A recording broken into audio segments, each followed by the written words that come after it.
ఈరోజు తాగడానికైతే నీళ్ళు లేవు. అండ్ మా వాటర్ ఫిల్టర్ అయితే కొంచెము వెళ్ళిపోయింది, అది ఎందుకోనో అంటే పాడైపోయింది.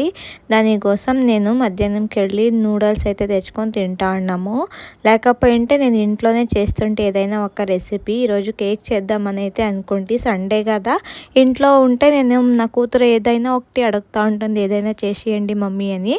సో పాప కోసమని నేను ఏదైనా చేసిస్తూ ఉంటాను. కానీ ఈరోజైతే కుదరలేదండి, చాలా బాధేసి. అండ్ నెక్స్ట్ డే అయితే నాకు కాలేజ్ ఉంటుంది కదా, సో దానికోసం నేను ఏది చెయ్యను కాలేజ్ ఉన్నప్పుడు, కిచెన్లోకి అడుగు పెట్టాను అనుకోండి. సో ఈరోజు చేద్దాం అనుకుంటే అకస్మాత్తుగా నీళ్ళు అయితే ఖాళీ అయిపోయిండాయి, తీసుకొని రావాలా. మా ఆయన ఇంకా కొత్తింటూనే ఉండరు. సో అదైన తర్వాత కడుపు మంట వస్తుందేమో అనేసి నేను అన్నము మజ్జిగ అయితే కలుపుకొని తింటాను. ఇదైతే సమ్మర్లో తంపుగా ఉంటుందండి, కడుపు నిండినట్టు ఉంటుంది అండ్ కడుపులో చల్లగా ఉంటుందండి. సో ఇదైతే చాలా ఇష్టం నాకు.